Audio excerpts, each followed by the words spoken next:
Bonsoir, mardi 15 septembre, bienvenue dans le journal de TV78, 20 minutes pour faire le tour de l'actualité locale, voici les titres de cette édition. Un véritable casse-tête en pleine épidémie de Covid-19, comment servir des repas en cantine tout en respectant les mesures sanitaires. La restauration collective doit s'adapter, voire se réinventer dans ce contexte, reportage dans une école de Manille-les-Hameaux. La ferme de la Tremblay à la Boissière École accueillait le week-end dernier la première édition du Paris Fermier. Environ 50 producteurs étaient présents à l'occasion de dresser le bilan de l'impact du coronavirus sur le monde de l'agriculture. Enfin, la page dédiée à la législative partielle dans la 11e circonscription des Yvelines. Premier tour au programme dimanche 20 septembre avec 11 candidats. Olivier Galland est notre invité, il est en lice pour Debout la France. Et puis à suivre aussi cette journée découverte proposée par le club des Templiers d'Elancourt, c'est du football américain.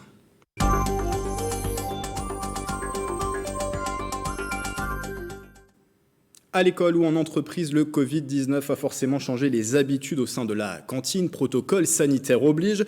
Mais la restauration collective, c'est aussi se réinventer, comme vous allez le voir avec ce sujet d'Éléonore Sinoquet.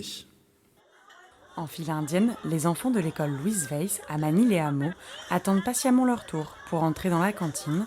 Avec la crise sanitaire, la restauration collective a dû s'adapter.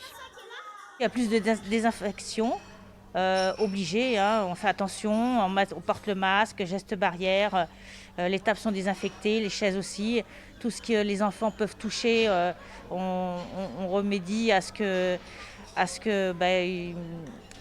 ce soit désinfecté à chaque fois, à chaque passage. Donc c'est vrai que c'est un travail, mais il faut le faire parce que c'est pour le bien et la santé de tout le monde. Si les consignes sanitaires gouvernementales sont respectées, la restauration collective essaie également de se réinventer. Made in France, alimentation plus saine, gestion des déchets, des changements vers une cantine 2.0 qui n'ont pas été freinés par la Covid à Manille-les-Hameaux. La crise sanitaire justifie finalement ce qu'on avait déjà engagé auparavant, avec plus de bio, plus d'actions sur la gestion du zéro déchet, et puis plus d'actions aussi vers le local et les produits locaux. Tout ça, donc, on l'imaginait auparavant. On avait déjà entamé un certain nombre d'actions. Aujourd'hui, très clairement, on sait quelle est la marche à suivre. Les sociétés de restauration collective essaient aussi de s'adapter à la crise. Elior, par exemple, qui possède un restaurant d'entreprise à Montigny-le-Bretonneux, a développé le fameux click and collect ou encore le self qui s'emporte. Des tendances qui devraient perdurer à l'avenir. Le Covid-19 a impacté également le monde de l'agriculture. Peu ou pas de main-d'œuvre pendant le confinement, baisse du chiffre d'affaires. Nous avons tenté de dresser le bilan avec les exploitants. Une cinquantaine était ce week-end au Paris Fermier à la Boissière École. La première édition de cet événement était organisée par la ferme du Tremblay. Marie Panetra pour le reportage. La ferme de la Tremblay a perdu 25% de son chiffre d'affaires pendant le confinement. Alors qu'elle constatait un engouement pour la consommation locale il y a quelques mois, l'équipe a un objectif, ne pas se faire oublier. Pour cela, elle a notamment accueilli le Paris Fermier. Consommer local, fermier, éventuellement bio, c'est une action de chacun. Et donc c'est chaque consommateur qui viendra se rendre sur ce type d'événement, qui ira voir son producteur local, qui fera une action et qui fera en sorte que ce type de marché continue demain. Son espoir ? Combler l'écart avec ses chiffres de l'année dernière. Pour son voisin de stand, un viticulteur, les pertes sont considérables, 60 à 70% du chiffre d'affaires en moins pendant le confinement. Mais aujourd'hui, l'heure est à l'optimisme. Depuis le 11 mai, il y a eu une forte affluence dans ces caves. De pouvoir être là et dire aux gens, non, la vie continue et il faut que la vie continue, il faut que les clients se déplacent, il faut que les producteurs se déplacent, il ne faut pas qu'on cède à la peur, etc. Il faut qu'on soit prudent, effectivement, il faut que les gestes barrières soient respectés. La vie continue et certains producteurs voient leurs efforts pendant le confinement récompensés. 30% de la nouvelle clientèle de ce maraîcher continue d'acheter. Sur les marchés, ce qu'on peut en ressentir, on voit toujours autant de monde. Par contre, avec une volonté de retrouver du producteur local, donc on a augmenté un petit peu nos paniers nous, en fait, sur les marchés. On sent les gens plus proches de revenir un peu vers les producteurs. Le mot d'ordre de cet événement, soutenez-nous. Près de 5000 personnes se sont déplacées au premier Paris Fermier. La rentrée pour le conseil d'agglomération de Saint-Quentin en Yvelines. La séance se déroulait jeudi 10 septembre à Trappes. Après avoir choisi les vice-présidents de la collectivité en juillet au Vélodrome, les élus étaient de retour dans la salle du conseil communautaire. Elle était aménagée spécialement pour l'occasion dans le respect des règles sanitaires. Lors de ce conseil, les différentes commissions ont été composées, toujours dans une volonté d'ouverture vers les 12 communes du territoire. Le président Jean-Michel Fourgousse a été interrogé par Mélanie Poquet. Dans la mesure où ici, c'est une intercommunalité très économique, il ne faut pas se leurrer, 50 ans en Yvelines, bon.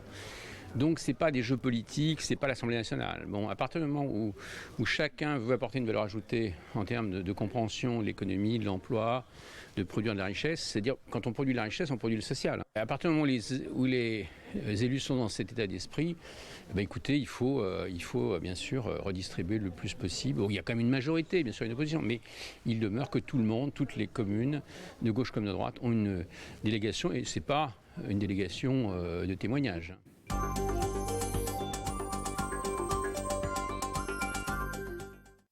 Le sport avec cette décision rendue officielle aujourd'hui. l'Eco-Trail 2020 de Paris est définitivement annulé.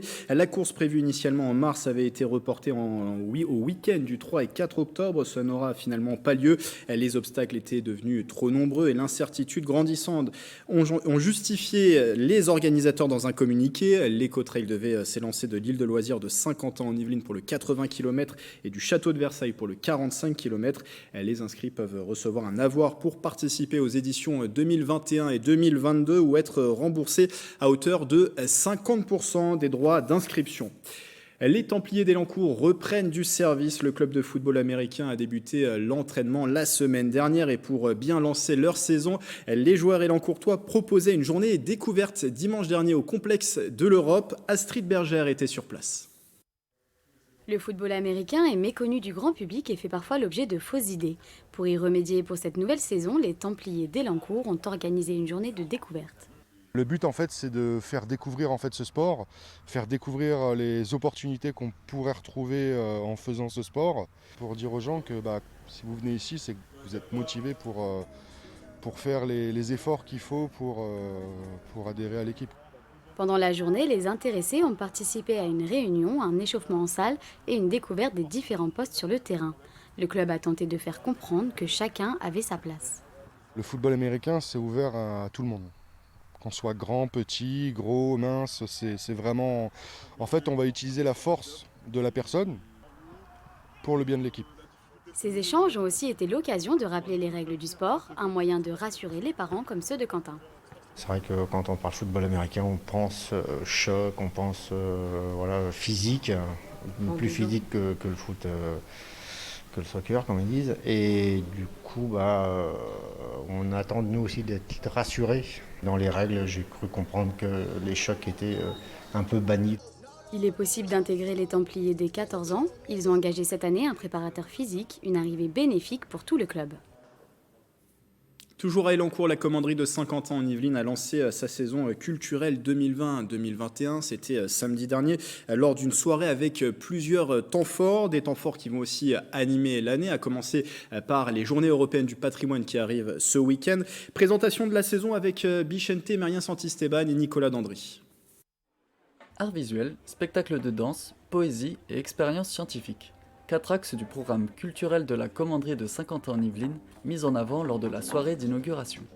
Ce lieu incarne à la fois une dimension historique importante, c'est un lieu emblématique pour l'agglomération et en même temps il se veut accompagner les missions culturelles pour la saison qui s'annonce. C'est un espèce de lieu privilégié à part dans la ville, sur le territoire, où on laisse quasiment le décor extérieur à l'extérieur et on est dans un autre lieu qui est un lieu d'art. Et ça, c'est magique et c'est rare.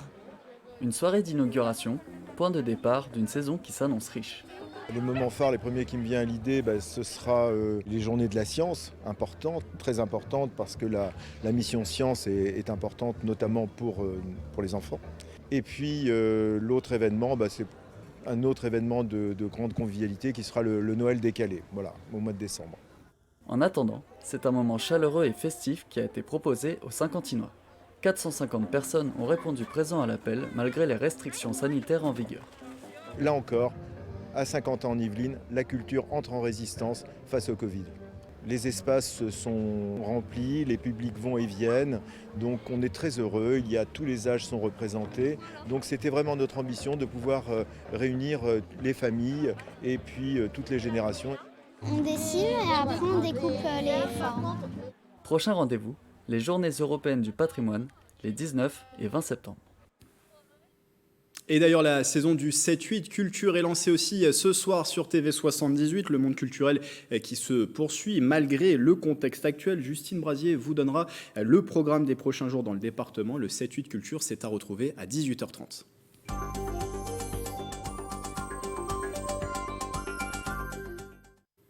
Pour terminer ce journal, la page dédiée aux élections législatives partielles dans la 11e circonscription des Yvelines. 11 candidats sont sur la ligne de départ. Vous voyez leur nom s'afficher. Un scrutin rendu nécessaire après la démission de Nadia Hay, devenue ministre déléguée à la ville. Premier tour le dimanche 20 septembre, éventuel deuxième tour le dimanche 27 septembre. Et parmi les candidats, Sandrine Grand-Gambe est en lice pour Génération et Europe Écologie Les Verts. Présentation de la candidate. Du Conseil régional à l'Assemblée nationale, c'est le chemin qu'espère parcourir Sandrine Grand-Gambe. La première adjointe de la ville de Trappes est candidate au poste de députée dans la 11e circonscription des Yvelines. Une campagne tournée principalement sur la prise de conscience de la crise environnementale et sociale. Des messages forts à porter, à la fois sur le plan des politiques qui sont menées et qui ne conviennent pas aux populations de la circonscription. Et puis donc il y a des messages d'alerte au niveau du gouvernement. Et puis nous, on veut porter une voix à la fois forte sur l'écologie, sur la solidarité. Des pratiques à mettre en avant, comme celle de l'entreprise d'insertion Envie à Trappes qui recycle les appareils électroménagers.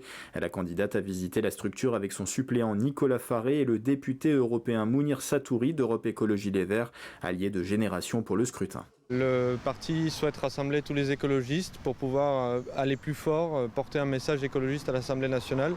Permettre à Sandrine, élue locale, engagée résolument écolo, d'aller siéger à l'Assemblée nationale, ça ramènera du débat, ça renforcera nos interventions. Pas d'union plus large de la gauche en revanche avec une autre candidature, celle des Insoumis et communistes portée par Valérie Froberger. Un rassemblement est espéré en cas de second tour. Les amis communistes et de la France Insoumise ont voulu se compter à part sur cette élection-là, c'est leur droit. Je pense que c'est dommage, mais je reste optimiste sur le fait que nous avons vocation à nous rassembler de toute façon. Si elle est élue députée, Sandrine Grand-Gambe devra renoncer à l'un de ses mandats locaux pour se conformer à la loi. Elle a indiqué qu'elle renoncerait à son siège de conseillère régionale pour garder son ancrage à Trappes.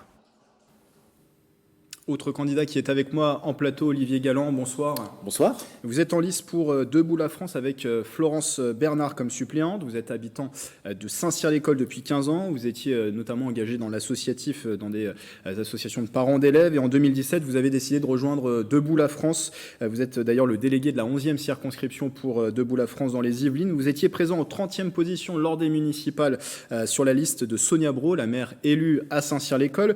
Pourquoi cet engagement récent en politique et pourquoi être candidat pour ce scrutin ? Alors l'engagement, c'est le hasard.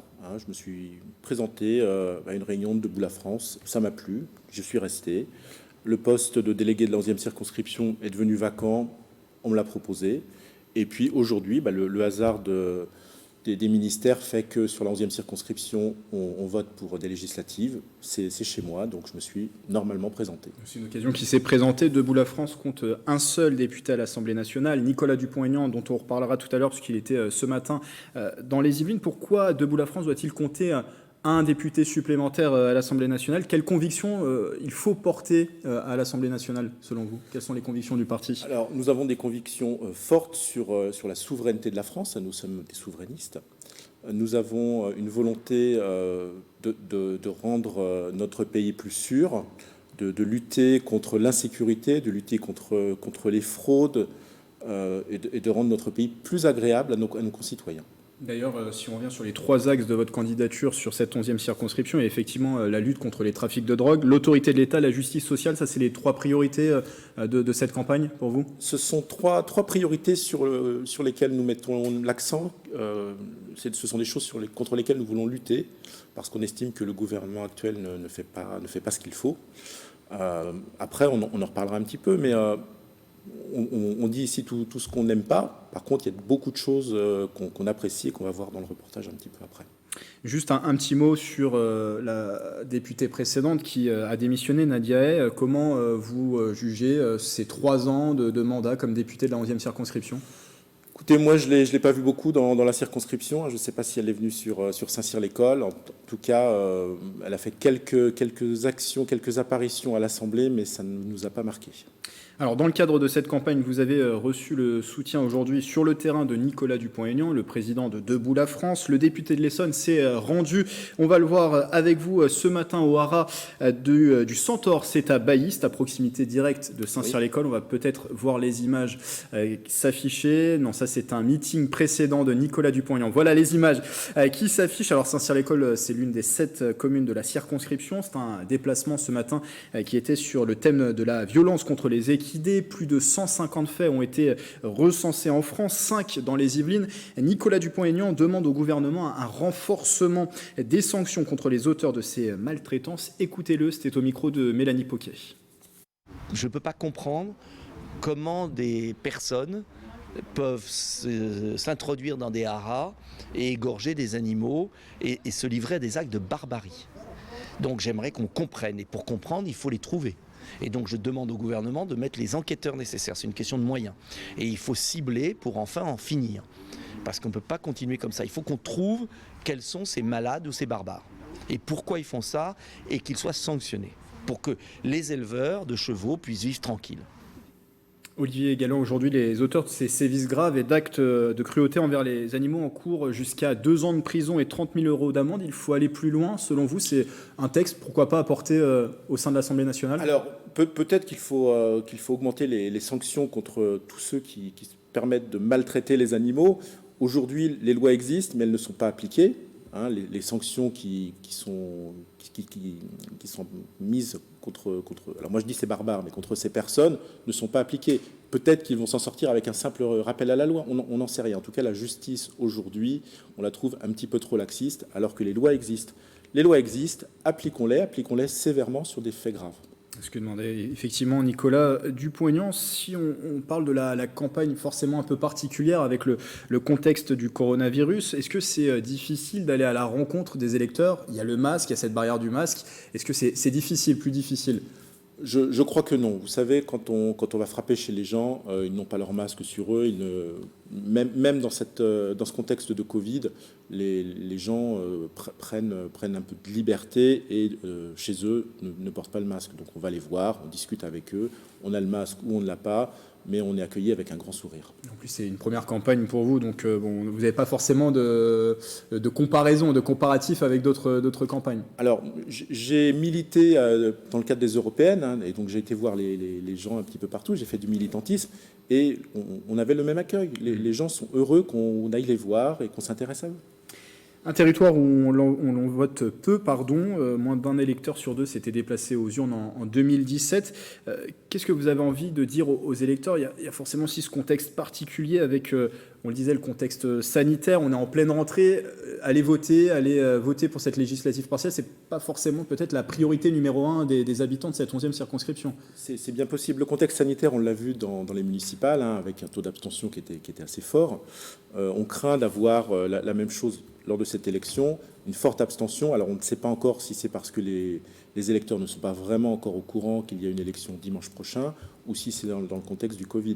Mais une forte abstention est prévisible. Alors on discute et puis on dit aux gens qu'il n'y a pas tant de risques que ça. Les mesures sanitaires sont prises. Et par contre, on ne peut pas se plaindre de la situation actuelle et ne pas aller voter.